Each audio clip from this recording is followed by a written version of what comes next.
আজকে স্বৈরাচারের পতন দিবস। এই দিনটি স্বৈরাচারের পতন দিবসের সমাপ্তি সম্পর্কে আলোচনা করতে গেলে ঘন্টার পর ঘন্টা দিনের পর দিন বক্তব্য দিলেও শেষ হবে না। আপনারা জানেন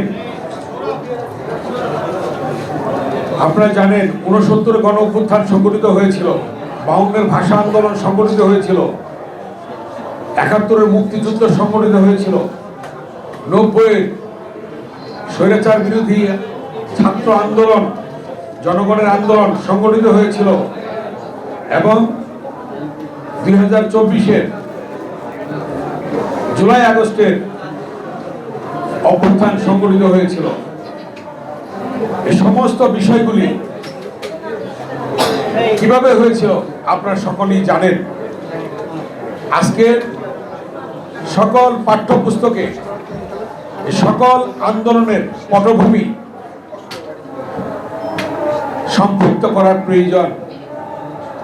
সকল আন্দোলনের নেতৃত্ব দানকারী যে সকল নেতৃবৃন্দ ছিলেন তাদের নাম উল্লেখ করে আজকে পাঠ্যপুস্তকে সম্পৃক্ত করা প্রয়োজন।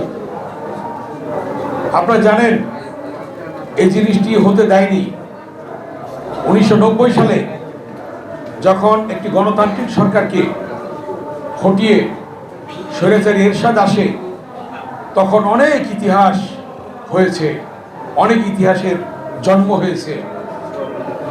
আপনাদের শুধু একটি কথা মনে করিয়ে দিই, যখন স্বৈরাচার বিরোধী আন্দোলন তুঙ্গে সেলিম, দেলোয়ার, রাউফুল বসুনিয়া, নূর হোসেন জেহাদ, ডাক্তার মিলন সহ যারা শহীদ হয়েছে, একটি পর্যায়ে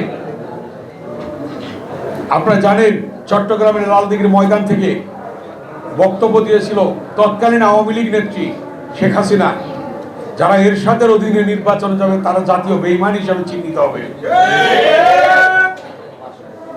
২৪ ঘন্টা পর এসে ঢাকায় এসে তিনি এরশাদের সাথে নির্বাচনে গেলেন। কোটি কোটি টাকার বিনিময়ে এরশাদের সাথে লং ড্রাইভে গিয়ে তিনি নির্বাচনে চলে গেলেন। দেশি বিদেশি সাংবাদিকরা ধানমন্ডি ২৭ নম্বর বিএনপি অফিসে দেশনেত্রী বেগম খালেদা জিয়াকে প্রশ্ন করলেন যে, নেত্রী শেখ হাসিনা তো নির্বাচন চলে গেল, আপনি কি নির্বাচনে যাবেন না? দেশনেত্রী বেগম খালেদা জিয়া একটি উত্তর দিয়েছিলেন, আমার ছাত্র শ্রমিক রক্ত দিয়েছে, আমি তাদের রক্তের সাথে বেইমানি করে নির্বাচনে যেতে পারি না। সেদিনই স্বঘোষিত বেইমান হিসাবে চিহ্নিত হলো শেখ হাসিনা, আর আপসের নেত্রী হিসাবে প্রমাণিত হলো দেশনেত্রী বেগম খালেদা জিয়া। দেশনেত্রী বেগম খালেদা জিয়ার আপসের নেতৃত্বেই সেদিন আন্দোলন সংগঠিত হয়েছিল এবং সারা দেশে ছাত্রদলের জয় জয়কার অবস্থা। প্রতিটি শিক্ষাঙ্গনে দেশনেত্রী বেগম খালেদা জিয়ার আপসের নেতৃত্বের কারণেই সেদিন ছাত্র দল বিজয় লাভ করেছিল। সেদিন নেতৃত্ব দিয়েছিল ডাকসুর সাথে ছিল বিভিন্ন ছাত্র সংগঠন। ডাকসু এবং সকল ছাত্র সংগঠন ঐক্যবদ্ধ হয়েছিল। সেই পটভূমি যদি বলতে যাই, আমাকে বলতে হবে সেদিন জেহাদ উল্লাপাড়ার সন্তান, ছাত্র দলের সহসভাপতি উল্লাপাড়ার, সে শহীদ হয়েছিল। তার লাশ দেখার জন্য আমাদের দায়িত্ব পড়েছিল যে জাতীয় নেতৃবৃন্দ আসবেন, তাদেরকে খবর দিতে হবে। আমরা খবর দিয়েছিলাম, এসেছিলেন। দেশনেত্রী বেগম খালেদা জিয়া সেদিন জিহাদের লাশের পাশে এসে দাঁড়িয়ে বলছিলেন, তোমরা ছাত্ররা এক হও। আরেকজন নেত্রী দ্বিধাবিভক্ত স্লোগান দিয়ে তিনি সেই আন্দোলনকে দ্বিধাবিভক্ত করেছিলেন। আমরা সাথে সাথে সর্বদলীয় ছাত্র ঐক্য সকল সংগঠন ডাকসু ভবনে বসে মাত্র 10 মিনিটের মধ্যে সিদ্ধান্ত নিলাম যে ছাত্ররা সব এক হবে এবং ছাত্র সেদিন এক হয়েছিল। জিহাদের লাশ নিয়ে আমরা শপথ করেছিলাম, এরশাদের পতন ছাড়া আমরা ঘরে ফিরবো না, 16ই ডিসেম্বর এরশাদকে পালন করতে দেব না। আমরা এই স্লোগান দিয়েছিলাম, এই শপথ গ্রহণ করেছিলাম এবং শপথ গ্রহণ করে আমরা সেই 10 তারিখে 10ই অক্টোবর 1990 সাল জিহাদের লাশ সামনে রেখে 11 তারিখে হরতাল আহ্বান করলাম। সেই হরতালে আমরা দেখলাম জিহাদের লাশ নিয়ে 10 তারিখই যখন মিছিল বের হলো, আমার পাশে তৎকালীন ছাত্র মোর্চার সভাপতি জহিরুদ্দিন স্বপন প্রথম আহত হয়েছিল। এবং পরের দিন হরতাল ছিল, সেই হরতালে যখন আমরা মধুর ক্যান্টিন থেকে নামলাম, নামার পরে শাহবাগে আমাদের উপর আক্রমণ করা হলো। সেদিন এই আমার পাশে বসা হাবিবুর রহমান হাবিব, খায়রুল কবির খোকন, নাজিমুদ্দিন আলম, আমি সহ আমাদের শতাধিক ছাত্র শহীদ ছাত্র সেদিন আহত হয়েছিল এবং আমরা ঢাকা মেডিকেল কলেজে হসপিটালে ভর্তি হয়েছিলাম। এবং সেদিন ভর্তি হওয়ার পর আজকে ডাক্তার মিলনের কথা মনে পড়ে, আমাদেরকে ডক্টরস ক্যাবিনে নিয়ে গেলেন। আমরা সেখানে চিকিৎসা নিয়ে আবার শহীদ মিনারে এসে শপথ করলাম এরশাদকে 16ই ডিসেম্বর আমরা পালন করতে দেব না। সেই শপথ গ্রহণ করে দেশনেত্রী বেগম খালেদা জিয়া সেদিন আমাদের কাছে মেসেজ পাঠাতেন। দেশনেত্রী বেগম খালেদা জিয়াকে গ্রেফতার করা হলো। গ্রেফতার করার পর আমরা কিভাবে মেসেজ পাবো, কি করব, মানে কোনোভাবেই আমরা সংবাদ পাচ্ছি না। আমরা তখন দেখলাম যে আজকের বিএনপির ভারপ্রাপ্ত চেয়ারম্যান দেশনায়ক তারেক রহমান জসিমউদ্দিন হলে এসে আমাদেরকে মেসেজ দিতেন, আমাদের মিছিলে শরিক হয়েছিলেন, আমাদের মিছিলে তিনি অংশগ্রহণ করেছিলেন এবং দেশনেত্রী বেগম খালেদা জিয়ার বিভিন্ন মেসেজ চিরকুটের মাধ্যমে আমাদেরকে দিতেন এবং আনুষঙ্গিক যা যা প্রয়োজন সেই বিষয়গুলি আমাদেরকে জানাতেন, আমাদেরকে দিতেন দেশনেত্রী বেগম খালেদা জিয়া তারেক রহমানের মাধ্যমে। তারেক রহমান সেদিন এর বিষয়গুলি যখন দেখতেছিলেন, এমনি সময়ে বাসা ঘেরাও করে এরশাদ তারেক রহমানের উপর আক্রমণ করা হলো। তারেক রহমানের পিঠে বেদম প্রহার করা হয়েছিল, রক্তাক্ত হয়েছিল। সেদিন আমরা প্রেস ক্লাবের সামনে বিএমএর প্রেসিডেন্ট সভাপতি ছিলেন প্রফেসর মাজেদ, সেদিনকার সুপ্রিম কোর্ট বার অ্যাসোসিয়েশনের সভাপতি ছিলেন শামসুল হক চৌধুরী, সেদিন প্রেস ক্লাবের বিবিসির আতাউসামাদ, ভয়েস অফ আমেরিকার গিয়াস কামাল চৌধুরী সহ সাংবাদিক নেতৃবৃন্দ সহ সকল পেশাজীবী নিয়ে প্রেস ক্লাবে আমরা সমাবেশ করছিলাম। এমনি সময় সেদিনকার ফটোগ্রাফার আজকে নেই, লুৎফর রহমান বেনু সেদিন 11টি ছবি এনে দিলেন। ছবিগুলি যখন আমার বক্তব্য শুরু হবে তখনই ছবিগুলি তুলে দেখলাম যে তারেক রহমানের পিঠে কালো দাগ, রক্তাক্ত অবস্থা।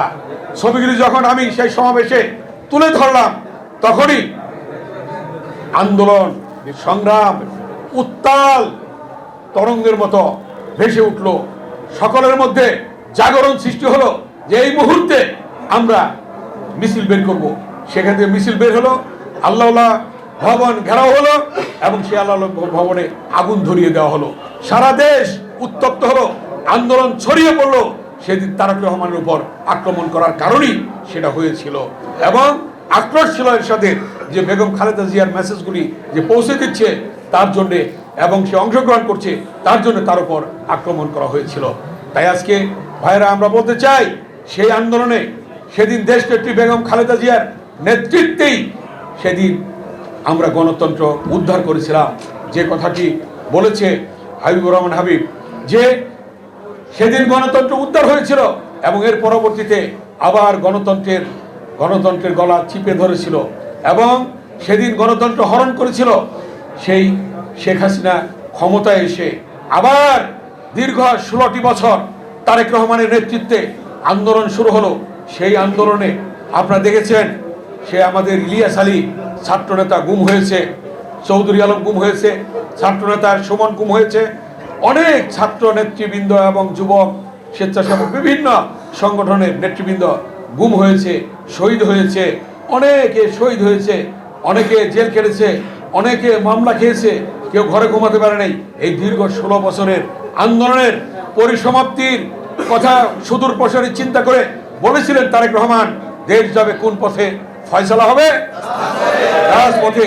সেই ফয়সালাটা কিন্তু রাজপথে হয়েছিল তারেক রহমানের বক্তব্য অনুযায়ী এবং সেই ফয়সালা হয়েছিল ছাত্র জনতার আন্দোলনের মধ্য দিয়ে এবং সকল রাজনৈতিক দলের নেতৃবৃন্দ যারা আন্দোলনে ছিল তাদের রাজপথে অংশগ্রহণের মধ্য দিয়ে এবং হাজার হাজার ছাত্র জনতার শহীদের রক্তের বিনিময়ে আমরা আবার পেলাম গণতন্ত্র, পুনরুদ্ধার হলো। সেই গণতন্ত্র আজকে আমাদেরকে ধরে রাখতে হবে। আজকে অন্তর্বর্তীকালীন সরকারকে আমাদের সহযোগিতা করতে হবে। আজকে ষড়যন্ত্র শুরু হয়েছে, চক্রান্ত শুরু হয়েছে অন্তর্বর্তীকালীন সরকারের বিরুদ্ধে, দেশের বিরুদ্ধে, দেশের মানুষের বিরুদ্ধে, স্বাধীনতার বিরুদ্ধে, সার্বভৌমত্বের বিরুদ্ধে। আজকে দেখা যাচ্ছে ষড়যন্ত্র। এই ষড়যন্ত্রকে মোকাবেলার জন্য ইতিমধ্যেই আজকে প্রধান যে উপদেষ্টা তিনি সকল রাজনৈতিক দলকে ডেকেছিলেন। সেদিন আমরা দেখলাম যে আমাদের দলের পক্ষ থেকে নেতৃবৃন্দ গিয়েছিলেন, সেদিন বক্তব্য রেখেছেন আজকের যিনি প্রধান অতিথি আমাদের বিএনপির সিনিয়র স্থায়ী কমিটির সদস্য সাবেক মন্ত্রী ডক্টর খন্দকার মোশাররফ হোসেন স্যার। অতএব যে জাতীয় ঐক্যের ডাক দিয়েছেন, এই জাতীয় ঐক্যের ডাক এসেছে, অথবা সকলকে ঐক্যবদ্ধভাবে এই ষড়যন্ত্র মোকাবেলা করতে হবে। এবং বিএনপির ভারপ্রাপ্ত চেয়ারম্যান দেশ নায়ক তারেক রহমান যে কথাটি বলেছেন যে 31 দফা, সেই 31 দফার মধ্যে আছে যে নির্বাচনের পরে বিএনপি ক্ষমতায় আসলে, আল্লাহ তাআলা ক্ষমতায় আনলে জাতীয় সরকার গঠন হবে। সেই জাতীয় সরকারের পর আজকে সামনে এগিয়ে যাচ্ছে, নির্বাচন হবে, সেই নির্বাচনের মধ্য দিয়ে বিএনপি ক্ষমতায় আসলে জাতীয় সরকার গঠন হবে। এটাও দেশ নায়ক তারেক রহমান বলেছেন 31 দফার মধ্যে। তাই আমি আমার বক্তব্য দীর্ঘায়িত না করে সেদিনের যে আন্দোলন, 90-এর যে আন্দোলন, সেই আন্দোলনে আমরা যার কাছ থেকে দেশনেত্রী বেগম খালেদা জিয়ার পক্ষ থেকে বিভিন্ন কর্মসূচি আমরা পেয়েছি, সেই নেতা আজকের প্রধান অতিথি ডক্টর খন্দকার মোশাররফ হোসেন স্যার। অতএব আজকেও সেই ডক্টর খন্দকার মোশাররফ হোসেন স্যার দেশ নায়ক তারেক রহমানের নেতৃত্বে তিনি নেতৃত্ব দিচ্ছেন। আমাদের বিএনপির মহাসচিব নেতৃত্ব দিচ্ছেন, বিএনপির নেতৃবৃন্দ নেতৃত্ব দিচ্ছেন। এই নেতৃত্বের মধ্য দিয়ে আগামী দিনে এই গণতন্ত্র আবার চলতে থাকবে, দেশ পরিচালিত হবে এবং দেশের মানুষ শান্তিতে বসবাস করবে, জনগণের আকাঙ্ক্ষা অনুযায়ী সরকার গঠন হবে।